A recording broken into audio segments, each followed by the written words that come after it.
ஹாய்ங்க. நாங்கள் தான் உங்கள் சித்தா விலாகர்ஸ். எவ்வளோ பிஸி ஷெட்யூலாக இருந்தாலும் யோகா பண்ண தனியாக டைம் ஸ்பெண்ட் பண்ண முடியலன்னு நினைக்கிறவங்களுக்கு ஈஸியாக உட்காந்துட்டு பண்ணுற யோகா பற்றி லாஸ்ட் வீக் 6 போசஸ் பற்றி பார்த்துருந்தோம்.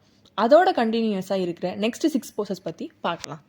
அதில் ஃபர்ஸ்ட் ஒன் என்னன்னு பார்த்தோன்னா சுப்த வஜ்ராசனம். சுப்த வஜ்ராசனம் பண்ணுறதுனால இடுப்பு எலும்புகளும் இடுப்பு தசைகளும் வலிமை பெறுது. அது மட்டும் இல்லாமல் கால் தொடை தசைகள் அதில் இருக்கக்கூடிய நரம்புகளுக்கு ஸ்ட்ரென்தன் கொடுக்குது. செகண்ட் ஒன் என்னென்னு பார்த்தோன்னா பச்சி மோட்டாசனம். பச்சி மோட்டாசனம் பண்ணும்போது இடுப்பு வளைஞ்சிருக்கும். இந்த இடுப்பு பகுதி வளைகிறதுனால அங்கே இருக்கக்கூடிய ரத்த ஓட்டம் நல்லா இருக்கும்.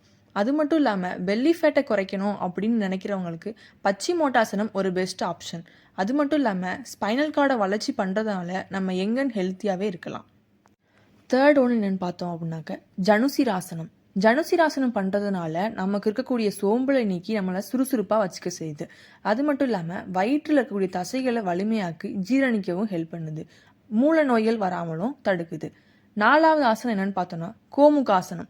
கோமுகாசனம் பண்ணுறதுனால முதுகு வலி சரியாகுது. அது மட்டும் இல்லாமல் ஸ்டிஃப்னஸ் அதுவும் குறையுது.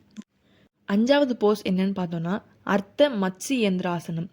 இந்த முதுகெலும்பினை முறிக்கும் பயிற்சி அப்படின்னு சொல்லுவாங்க. இந்த ஆசனம் பண்ணுறதுனால ஸ்பைனல் கார்டில் இருக்கக்கூடிய நர்வ்ஸ்க்கு ஸ்ட்ரென்தன் கிடைக்கிது. அது மட்டும் இல்லாமல் கான்ஸ்டிபேஷன் வராமலும் ப்ரிவென்ட் பண்ணுது. 6th போஸ் என்னென்னு பார்த்தோன்னா பர்வதாசனம். பர்வதம் அப்படிங்கிறத மலை அப்படின்னு சொல்லுவாங்க. இந்த பர்வதாசனம் பண்ணுறதுனால பத்மாசனம் பண்ணும்போது என்னென்ன பெனிஃபிட்லாம் கிடைக்குமோ அதே தான் கிடைக்கிது.